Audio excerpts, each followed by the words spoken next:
In the long history of the United States Navy, some ships are built to fight and others are built to make fighting possible. They carry no guns and earn no battle stars of their own, yet without them, wars cannot be fought at any scale. In the late 20th century, no ships embodied that quiet but decisive role more clearly than the fast Sealift ships, and among them was one vessel whose career reflected both the promise and the limits of extreme speed. Her name was Antares. Antares did not begin her life as a naval vessel. She was born in the world of global commerce. In the early 1970s, Sealand Industries commissioned a new generation of container ships designed for speed rather than economy. Built to the SL-7 design, these vessels were conceived to move cargo faster than any merchant ships before them. The hull that would become Antares was laid down by A.G. Wesser of Bremen, Germany, and launched on May 1, 1972. Delivered to Sealand on September 1st of that year, she entered service as Sealand Galloway, operating out of the company's Port Elizabeth, New Jersey terminal. At 946 feet long, with a beam of 105 feet, she was among the largest container ships in the world. Designed from the keel up for Sealand's proprietary intermodal system, she could carry 1,968 35-foot containers and cruise at an astonishing 33 knots. Speed was her defining characteristic, and it came from machinery rarely seen in merchant service. The Sealand Galloway was powered by twin General Electric MST-19 steam turbines, producing a combined 120,000 shaft horsepower. This immense output drove 2 screws and made her one of the fastest large cargo ships ever built. But speed had consequences. At full power, the SL-7 ships consumed fuel at extraordinary rates, roughly 450 to 460 metric tons per day. Even at reduced cruising speeds of 22 to 23 knots, fuel consumption remained heavy. Simply keeping the ship alive in port required dozens of tons of fuel each day. As fuel prices rose during the 1970s, the economics of such vessels collapsed. Steam propulsion proved expensive to maintain, crews trained in steam engineering became harder to find, and the shipping industry standardized around 40-foot containers, which the SL-7 design could not efficiently accommodate. For commercial shipping, the experiment had reached its limits. For the United States Navy, however, those same characteristics suggested opportunity. The size and speed of the SL-7 ships caught the attention of the Military Sealift Command.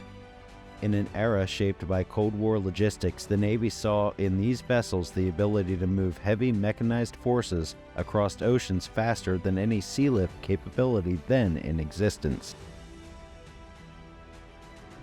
In 1982, MSC and the Maritime Administration acquired the SL-7 fleet.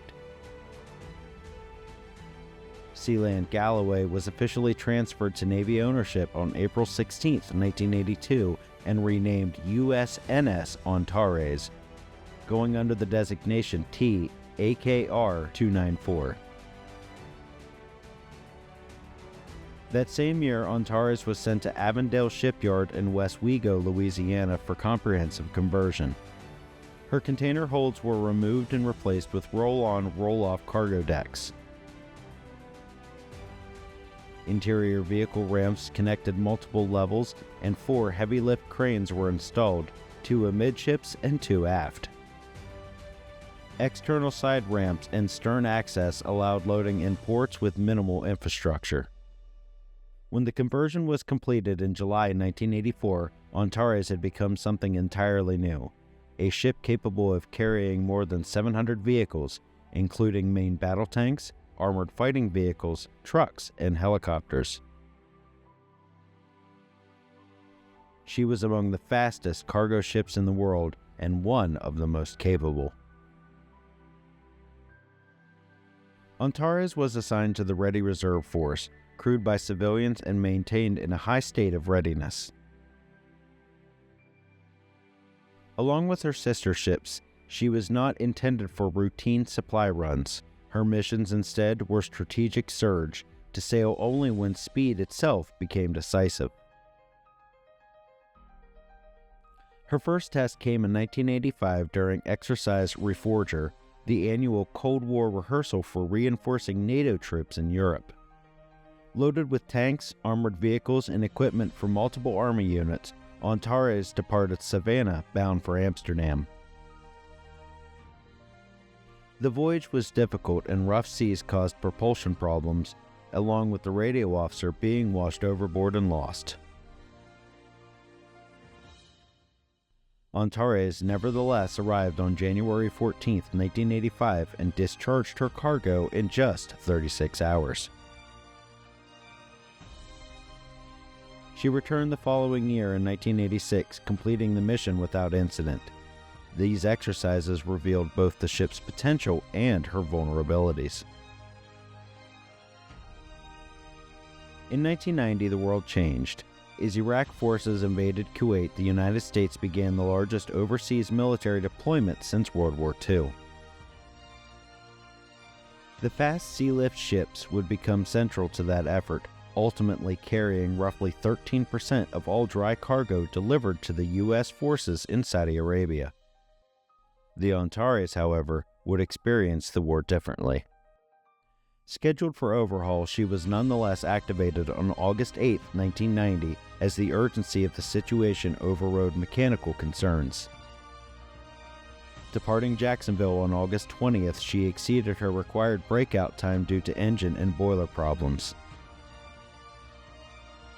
She loaded equipment for the 24th Infantry Division in Savannah while still undergoing emergency repairs.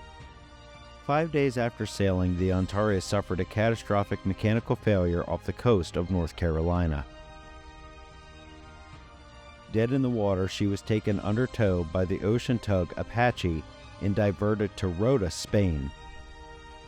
Some of her cargo was transferred to her sister ship, while priority equipment was airlifted to the Gulf. The remainder arrived weeks later, and the Antares spent the rest of the war under repair in Gibraltar, a stark reminder that the very machinery that gave the fast Sealift ships their speed also imposed limits on their reliability. The Antares returned to service in the years that followed. In 1992, she supported Operation Restore Hope in Somalia, helping surge heavy equipment during the early phases of the humanitarian mission. In 1994, she carried cargo for Operation Safe Haven, transporting equipment in response to the mass migration of Cuban and Haitian refugees. By the mid-1990s, Antares shifted her berth from Jacksonville to Baltimore. There, she became a familiar presence, even opening to the public during scheduled tours. She participated in major intermodal exercises, including Dragon Team and Bright Star, proving her continued value in joint logistics operations. In 1999, Antares deployed to Croatia in support of Operation Joint Guard, carrying helicopters, vehicles, containers, and general cargo for the U.S. Army's 1st Cavalry Division. Again and again, she demonstrated what rapid sealift could accomplish when time mattered. Yet the future was already closing in.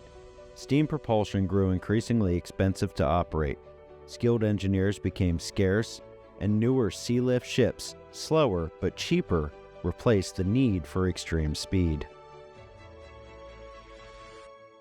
Antares was transferred to the Ready Reserve Force in 2008 and was later placed in the National Defense Reserve Fleet. In August 2024, Antares departed Baltimore for the Beaumont Reserve Fleet in Texas.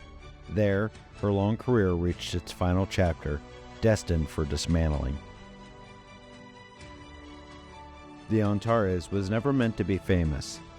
She carried no weapons, and her name rarely appeared in headlines. Yet for decades she embodied a simple but powerful idea that speed, applied at scale, could shape the outcome of events half a world away. When history demanded certainty delivered at 33 knots, Antares stood ready. And when her work was done, she faded quietly from view, leaving behind a legacy written not in battles, but in speed.